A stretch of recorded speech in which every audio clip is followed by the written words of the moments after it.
네, 세상을 살아가면서 보면은 최대한 정직하게 살려고 하면은 손해볼 일이 오히려 많은 것 같습니다.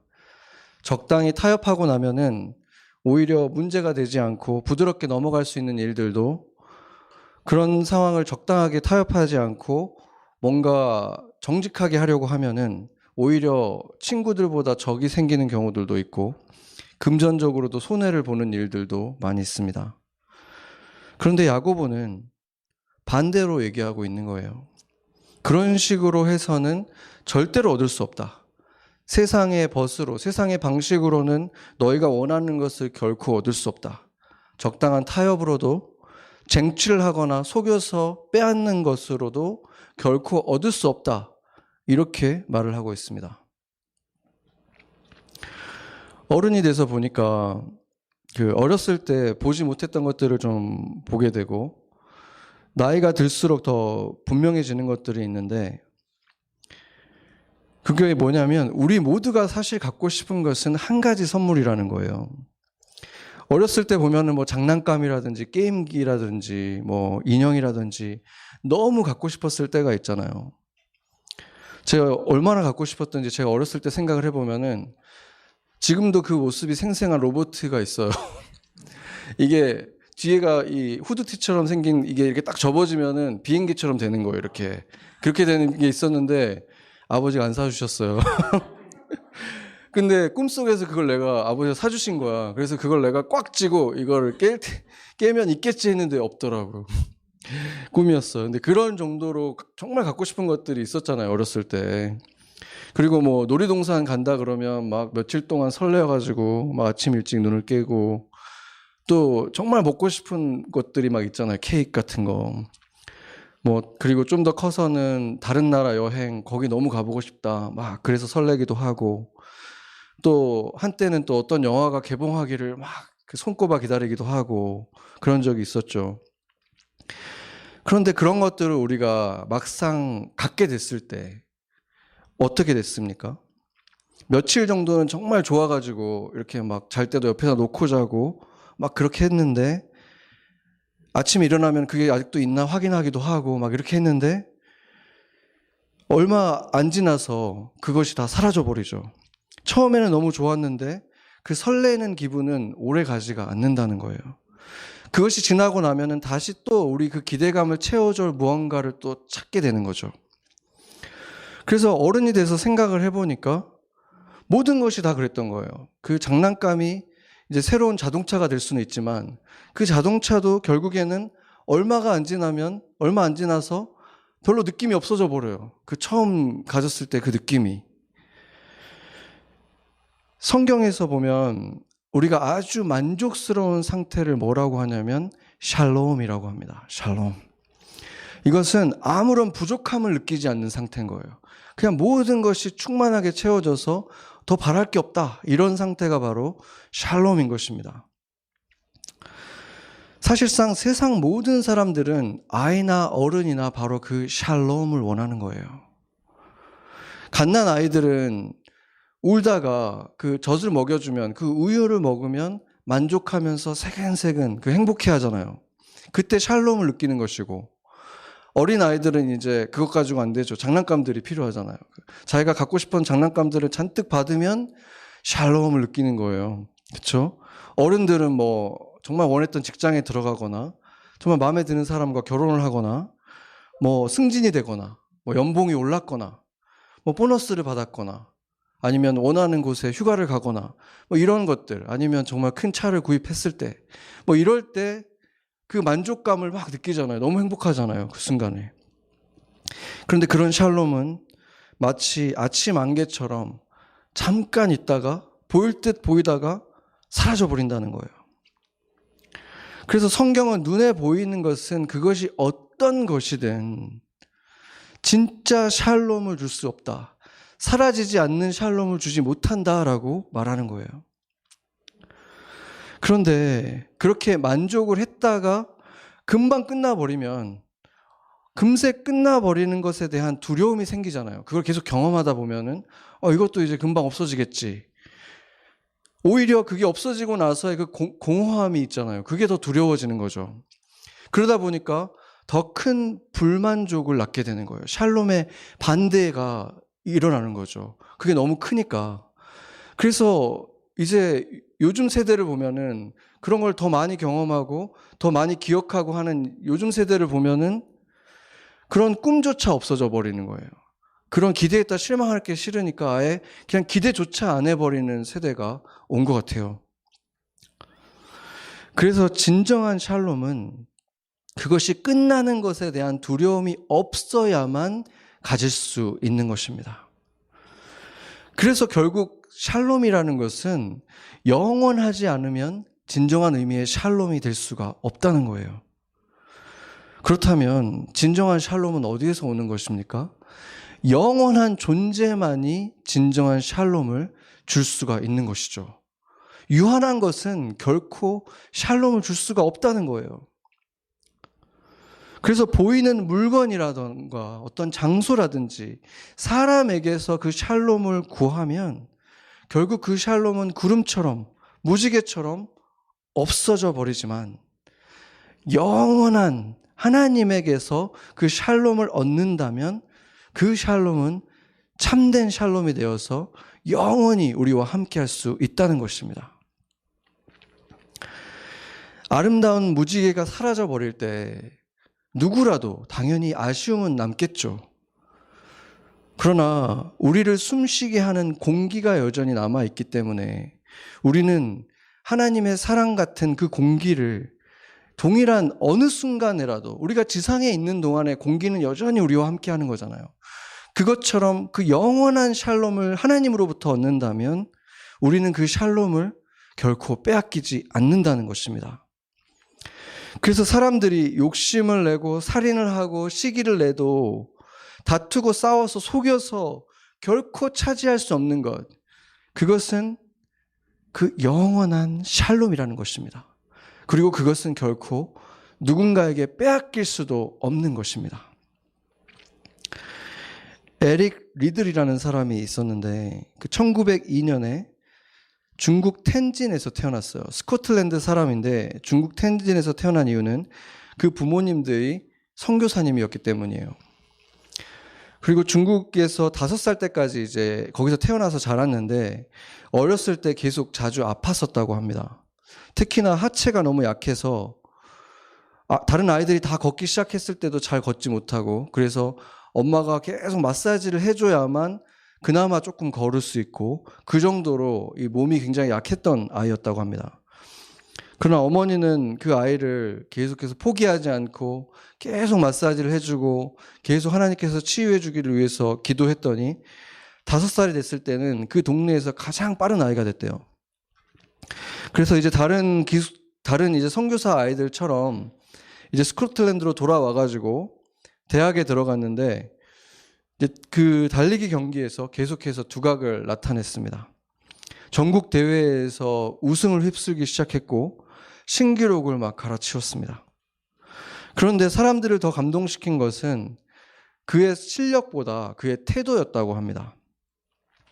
그는 언제나 경기 전에 같이 뛰는 그 선수들을 일일이 찾아가서 악수를 하고 인사를 하고 격려를 하고 시합에 임했다고 합니다.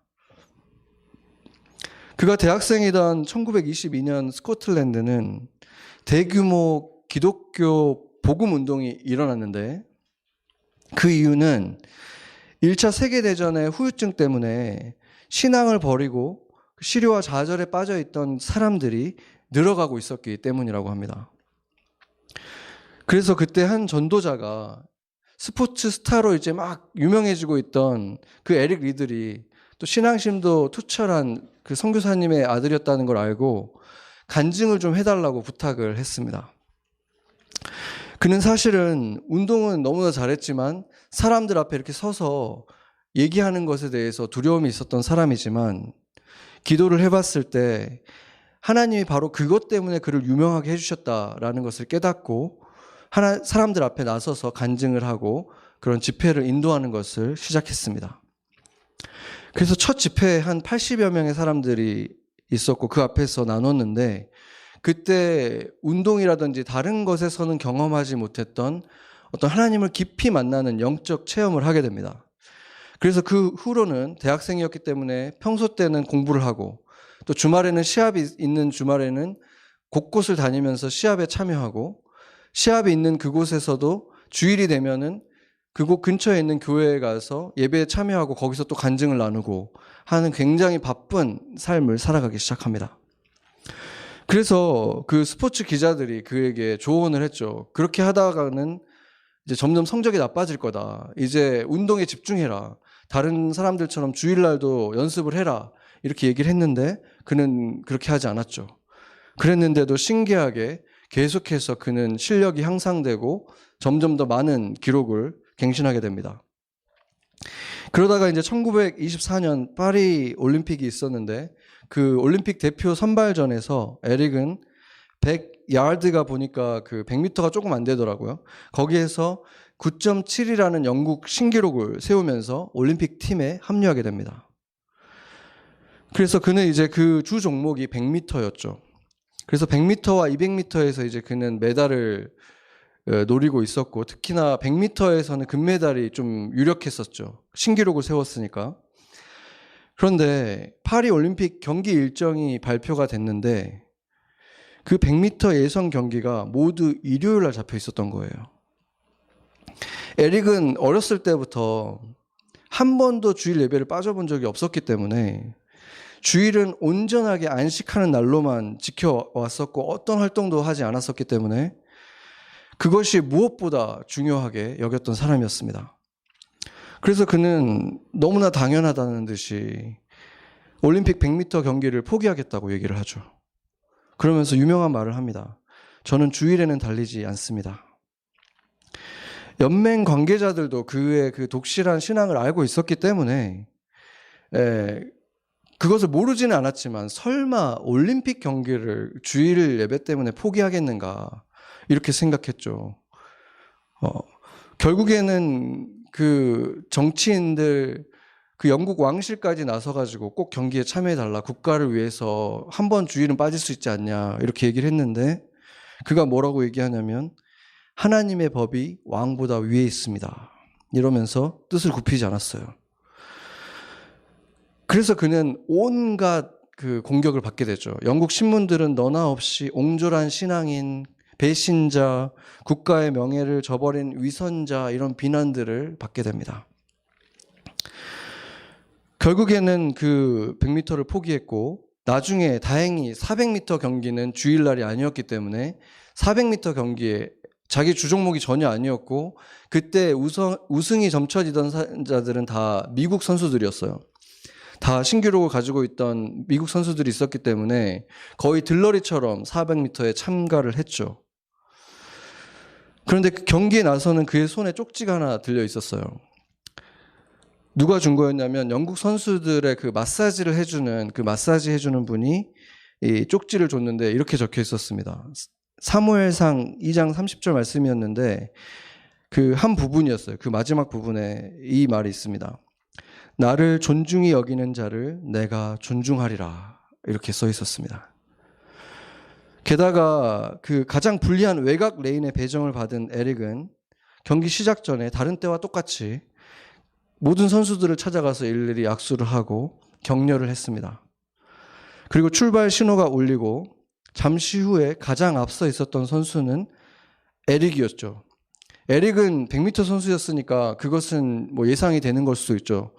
스타트가 빨랐죠. 그렇지만 400m 경기는 페이스를 조정하면서 뛰어야지 끝까지 완주할 수가 있잖아요. 그런데 그는 전력 질주를 그냥 한 거예요. 그래서 가장 앞서서 지금 계속 달리고 있었지만 그를 지켜보는 사람들은 불안해했죠. 그런데 200m를 지났을 때 그의 속도가 줄어들지 않았고 오히려 더 빨라졌다고 합니다. 그래서 결국 에릭은 주력이 아니었던 400m에서 47.6초라는 세계 신기록을 깨면서 금메달을 따게 됩니다. 미국 선수들에게 가려서 금메달을 전혀 기대하지 못했던 400m에서 금메달을 가져옴으로 인해서 그는 다시 조국의 영웅이 되고 또 놀랍게도 그에게 밀려 있었던 100m 선수도 따로 있었거든요. 영국 선수. 헤럴드 에브람스라는 선수가 있었는데 그 선수가 또 100m에서도 또 금메달을 딴 거예요. 영국 선수인데.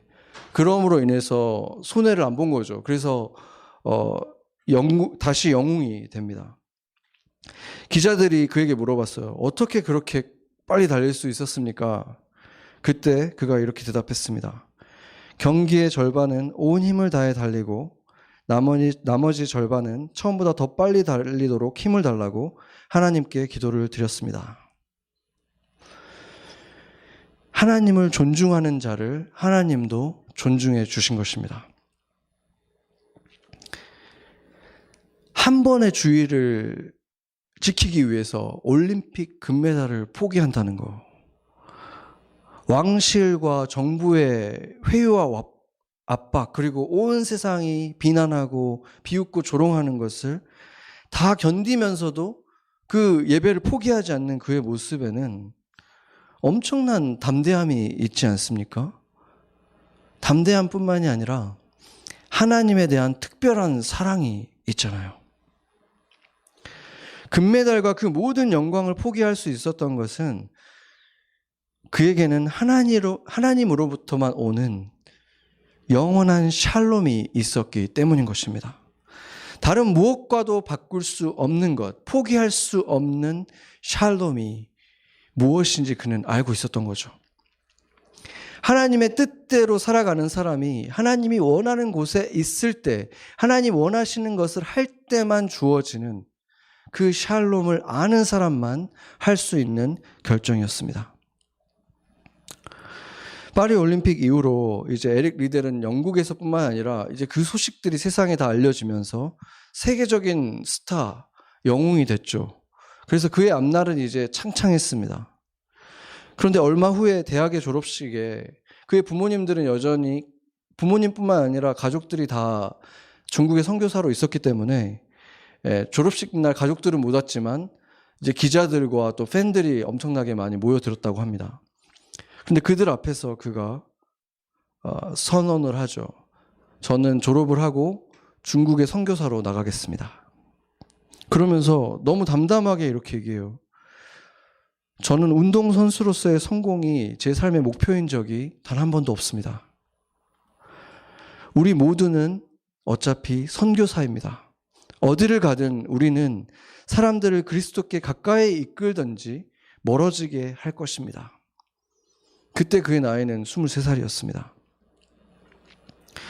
리델은 결국 12년간 중국 텐진에 가서 교사로서 봉사하면서 복음을 전했고, 그 후에 이제 전쟁으로 불안하던 시대에 안식년이 돼서 스코틀랜드로 돌아오게 됐는데, 그때까지도 많은 사람들이 기억하고 있었기 때문에 스코틀랜드에 이제 선교사로도 12년을 보냈으니까 이제 와서 다시 여기에서 목회자로 남아주면 좋겠다. 이제 곧 전쟁도 위험하고 하니까 남아주라고 했는데 그걸 다 거절하고 다시 중국으로 건너가서 산둥반도의 농촌 지역에서 전도를 계속했습니다. 그러다가 그 2차 세계대전 중이었기 때문에 에릭은 1800여 명의 다른 그리스도인들과 함께 일본군 치하의 웨인시인이라는 수용소에 갇히게 되고, 거기에서 지내다가 결국 그의 나이 44세가 되던 해인 1945년에 뇌출혈로 사망하게 됩니다. 세상의 눈으로 보면은 정말 어리석은 사람이 아닐 수가 없잖아요. 자기 나라도 아닌데 전쟁 중에 그 위험한 곳에 왜 가야만 했던 것이고, 결국 또 그렇게 비참하게 초라하게 그 수용소에서 젊은 나이에 죽음을 맞이한 것은 얼마나 불쌍한 일입니까? 올림픽 영웅이, 세계적인 영웅이 그렇게 살 이유가 전혀 없잖아요.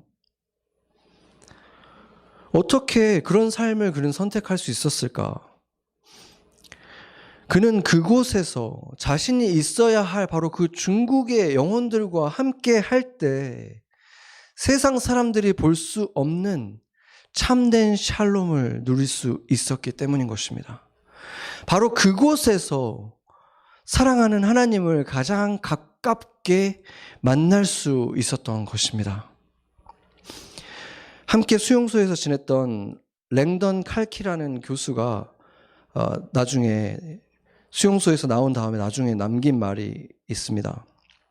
세상에서 성자를 만나볼 행운을 갖기란 그리 쉬운 일이 아닐 것이다. 그런데 나에게 그런 행운이 슬며시 다가왔다. 그 성자의 이름은 바로 에릭 리델이다. 그는 수용소에서까지 사람들을 돌보면서 삶으로 복음을 증거하다가 짧았지만 누구보다도 아름답게 일생을 마친 것이죠. 그리고 그가 그렇게 존귀하게 여겼던 하나님의 품에, 그리스도의 품에 안긴 것입니다. 올림픽에서 그가 이룬 일만 우리가 아까 들었을 때도 이미 너무나 영광스러운 일을 이루었잖아요. 주님을 위해서. 그 이후에 그가 스코틀랜드에서 큰 풍파 없이 그 인기로 인해서 정말 많은 사람들에게 복음을 전하면서 교회를 세우면서 사역을 할 수도 있었을 거 아닙니까?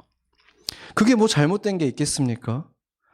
그러나 그곳이 아니라 바로 중국 텐진이 그 산둥지방 농촌 지역이 하나님이 가라고 한 곳이었기 때문에 그곳에서만 누릴 수 있는 샬롬이 있었기 때문에 그는 그곳으로 갔었던 것입니다.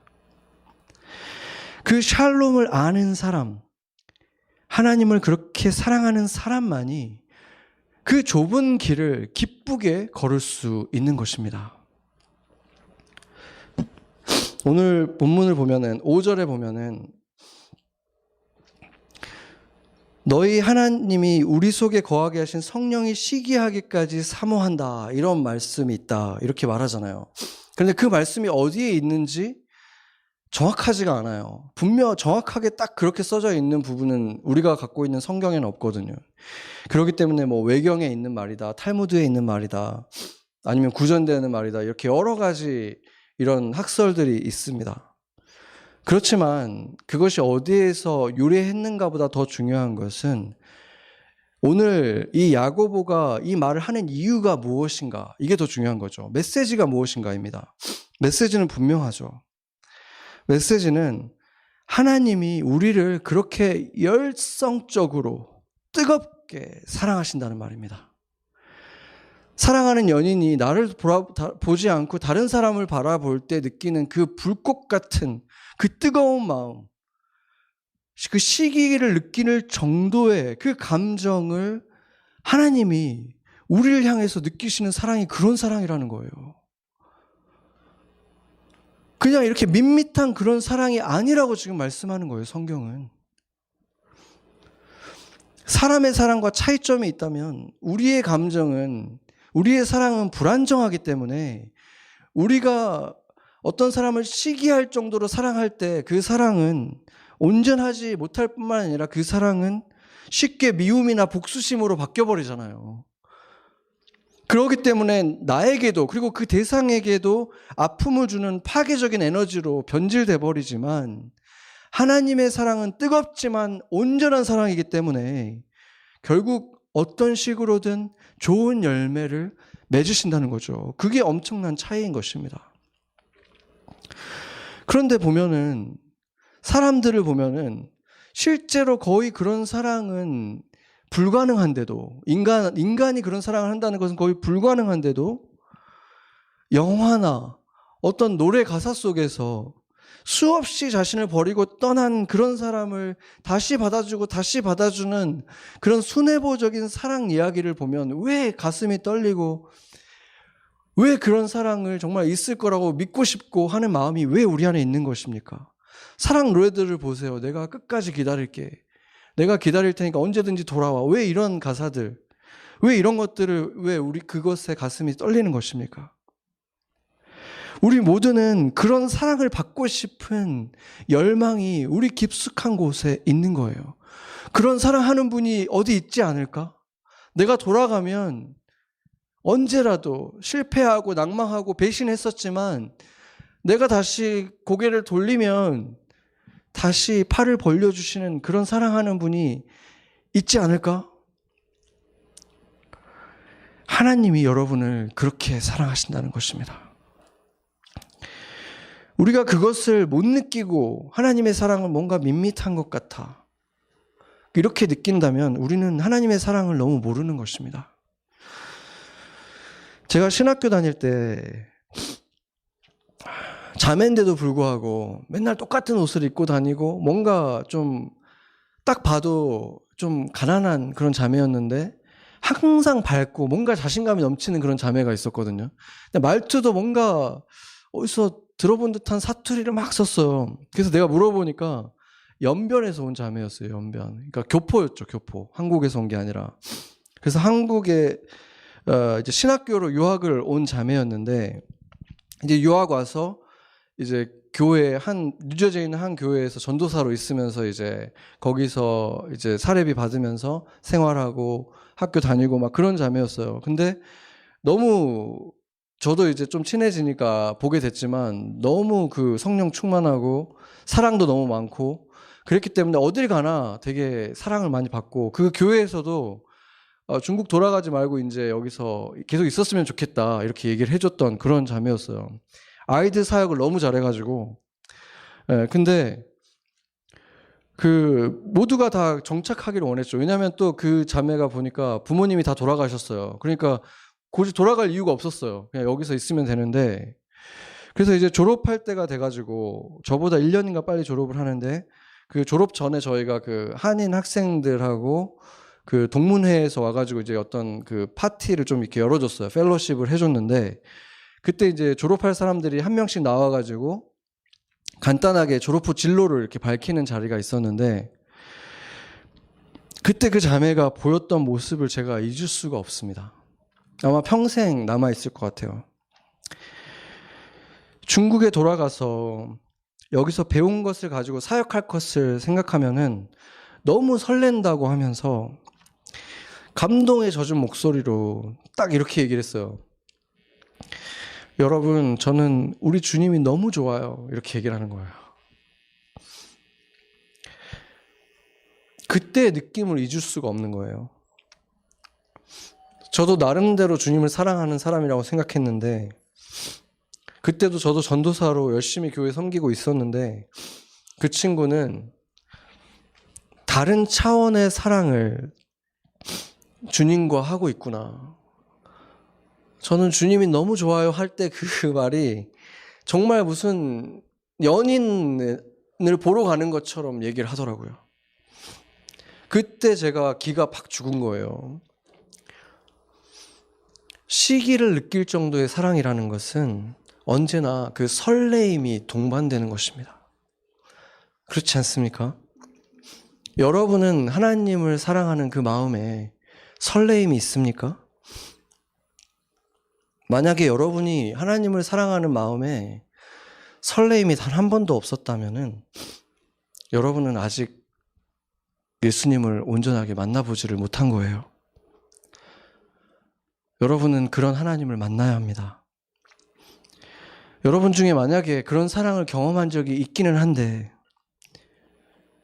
옛날 일처럼 첫사랑처럼 그렇게 느껴지고 지금은 그런 것을 못 느끼고 있다면 우리는 그것을 회복해야 합니다. 그것을 회복하는 방법은 쉽지는 않지만 복잡하지도 않아요. 오늘 성경이 말을 하고 있습니다. 먼저 세상에 벗이 되지를 않는 것입니다. 당연한 거지만 세상 것들로 마음이 가득한데 어떻게 하나님의 사랑을 내가 온전히 느낄 수가 있겠습니까? 세상 것들로 생각이 가득 차 있고 마음이 가득 차 있는데 어떻게 하나님이 주시는 사랑의 설레임을 느낄 수가 있겠습니까? 세상의 상식이 아니라 하나님의 말씀을 신뢰하면서 삶의 결정들을 내려가는 삶을 사는 것입니다. 바로 그런 사람이 금메달을 포기하고 일주일, 한 주 주일을 포기하지 못해서 금메달을 포기하는 것을 할 수 있는 거예요. 미국에서 편안하게 지금 전도사로 할 수 있다고 직장까지 보장해 줬는데도 중국으로 돌아가는 거예요. 세상은 복수를 하라고 얘기를 할 때 용서를 선택하는 것입니다. 세상은 강함을 가지고 상대를 누르라고 하지만 하나님의 방법은 참된 겸손으로 경쟁자들로 바라보지 않고 동료로, 친구로 바라보는 것입니다. 둘째로, 하나님을 존귀하게 여기는 것입니다. 무엇보다 하나님이 나한테 맡긴 일을 돈을 주면서 시키는 일보다 돈을 주지 않지만 하나님이 나한테 맡긴 일을 더 소중하게 여기는 것입니다. 에릭 리델처럼 다른 어떤 것보다도 하나님을 존귀히 여기는 거예요. 그것이 없이 어떻게 내가 하나님을 사랑한다고 말할 수가 있고 하나님께서 그 설렘을 주시는 것을 내가 누릴 수가 있겠습니까? 하나님을 존귀히 여기는 사람의 또 한 가지 중요한 증거는 사람들을 존귀히 여기는 것입니다. 직업이나 외모나 세상에 하찮은 보잘것없는 일을 하고 있는 사람이라고 해도 하나님의 형상으로 지어진 사람이기 때문에 그 사람을 존귀히 여기는 사람이 하나님을 존중하는 사람인 것입니다. 셋째로, 하나님을 가까이 하라 이렇게 말씀을 하셨습니다. 하나님을 가까이 할 수 있는 가장 확실한 방법은 예수님의 마음을 가지고 사람들을 사랑하는 것입니다. 인간적인 매력을 느끼는 대상들을 사랑하는 것은 세상 사람들도 다 하는 거예요. 먼저 교회로 묶어주신 그 성도들을 내 몸과 같이 사랑하는 것입니다. 예수님이 제자들에게 보인 사랑을 생각해 보세요. 깨끗하고 순수한 사랑, 남자나 여자나 구별 없이 그 순수한 하나님의 사랑으로 사랑을 하고 자기보다 나이가 많은 사람도 어린 사람도 천한 사람도 귀한 사람도 다 똑같이 형제로서 자녀로서 가족처럼 영원한 관계를 깊게 맺어가면서 사랑하는 것입니다. 제가 교회를 맡게 되면서 교회를 어떻게 내가 이끌 것인가, 정말 스몰 그룹을 어떻게 인도할 것인가 지침서들을 여러 권을 봤어요. 최소한 4-5권을 봤는데 그 여러 책들이 공통적으로 이것만은 꼭 해야 된다라고 중요하게 말한 것들이 몇 가지가 있었는데 그 중에 공통된 게 뭐냐면 스몰 그룹의 역동성이 있게 하기 위해서는 반드시 기한을 정해놔야 된다. 3개월이면 3개월, 아니면 6개월 이렇게 해서 계속 멤버를 바꿔야 된다는 거예요. 왜냐하면 서로 이제 알만해지면은 이제 흥미도 없고 지겨워지니까 역동성을 위해서 계속 변화를 줘야 된다는 거죠. 그리고 대부분의 교회들은 당연하다는 듯이 그 방식을 따라왔습니다. 그렇게 변화를 주는 이유가 그룹이 변경되면서 교회 사람들, 그동안 잘 몰랐던 사람들을 더 알 수 있도록 하는 것이 목적이라면 괜찮은 거죠. 그런데 역동성이 떨어지니까 서로 흥미를 잃어버리는 것 때문에 이렇게 사람들을 이렇게 돌리는 것이라면 그것은 이미 세상적인 방식이라고 밖에 볼 수가 없지 않습니까?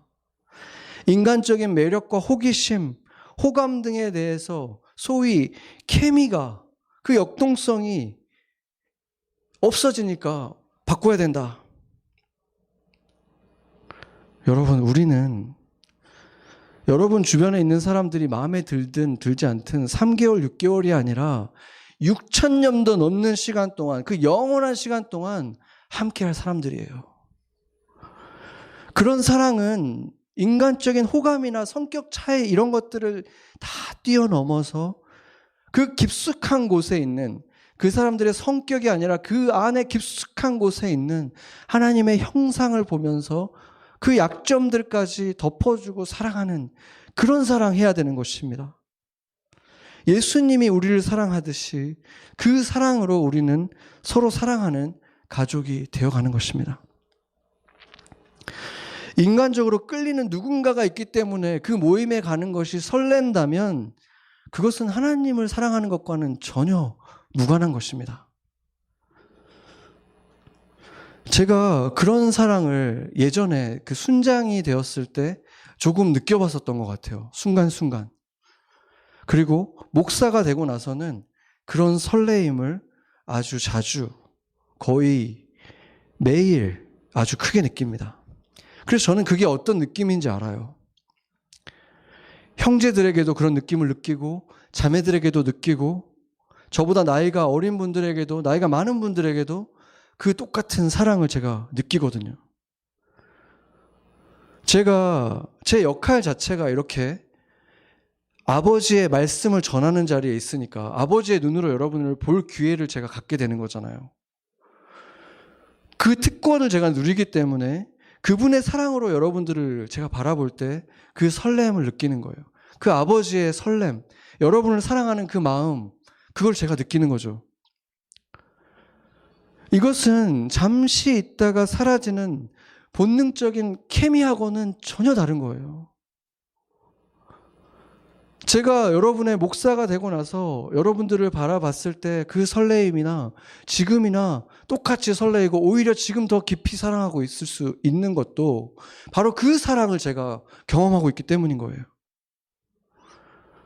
이 사랑은 케미에서 오는 게 아니라 영원으로부터 길러오는 그런 사랑이기 때문에 몇 년이 지나도 수십 년이 지나도 설레임을 가질 수 있는 사랑인 것입니다. 저는 목사니까 그런 것을 할 수 있고 여러분들은 할 수 없는 것이겠습니까? 조금 전에 말했던 그 세 가지를 하면 여러분도 할 수 있는 것입니다. 여러분도 하나님을 가까이 하면 하나님이 약속하신 대로 내가 너희에게 가까이 하리라. 너희가 나를 존중하면 나도 너희를 존중하리라.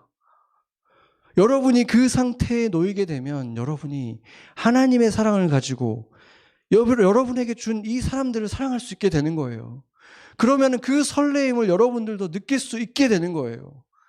주일날 아침마다 그 사랑, 그 설레임을 가지고 주일 아침을 준비할 수 있게 되는 거예요. 이것은 우리 모두에게 하신 말씀인 것처럼 하나님께서 우리에게 주신 사랑의 고백인 것입니다. 그런 설레임을 가지고 나를 만나러 와라.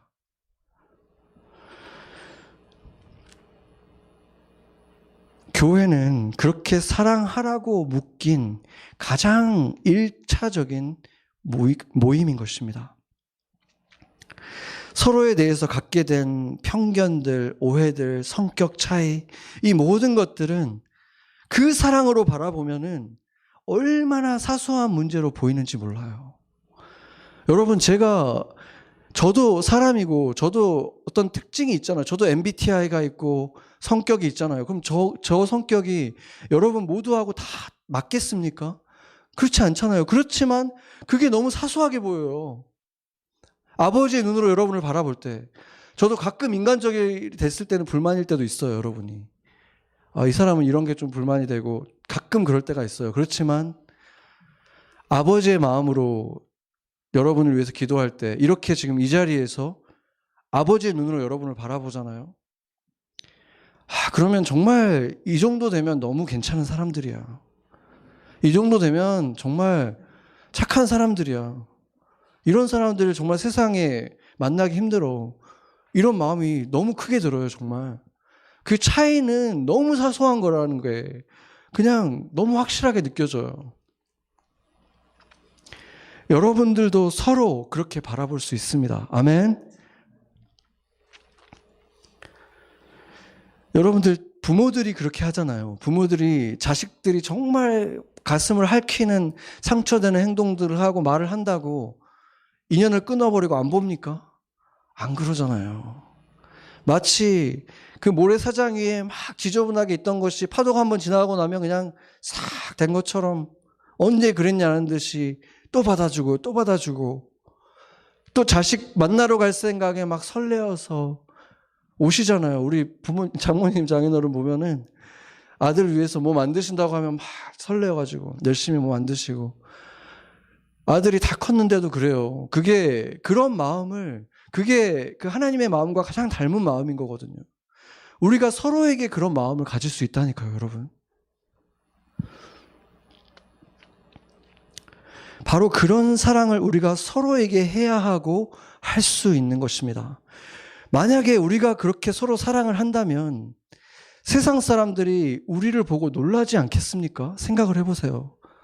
세상은 그렇게 복수하고 등에 칼을 꽂고 서로 눌러야 되고 잘난 사람들만 우러러보고 하는데 겸손한 사람들이 더 위대한 사람이 되고 그렇게 성격이 다른데도 끊임없이 참아주고 사랑하고 또 용서해주고 또 용서해주고 하는 그런 모습을 본다면 놀라지 않을 수가 있겠습니까? 그게 세상이 보고 싶은 사랑인 거예요. 그게 예수님이 너희가 그렇게 사랑하면 세상이 너희가 내 제자인 줄 알 것이다 말했던 사랑은 바로 그런 사랑이에요. 그런 케미 이런 게 아니에요. 그런 사랑이 있는 곳이 참된 교회인 것이고 바로 그것이 그리스도의 몸된 교회인 것이고 그런 사랑 때문에 사랑에 목마른 사람들이 찾아오는 것이고 그 사랑을 맛보고 나서는 참된 샬롬을 경험하고 나서는 여기 좀 와봐. 여기에 그 사랑이 있어. 전도하지 말라고 해도 사람들을 초대하는 바로 그러한 곳이 교회의 본질인 것입니다. 역사적으로 보면은 평화로운 시대에 교회는 세상과 벗이 될 때 세상과 벗이 너무 잘 되는 교회들이 오히려 양쪽으로 막 팽창이 일어납니다. 그러나 그것은 결코 오래가지 못하고 신앙의 파산을 경험하는 사건들, 전쟁이라든지 지금 코비드와 같은 팬데믹이라든지 기근이라든지 이런 것을 맞으면 그렇게 팽창했던 것들이 싹 쪼그라들죠.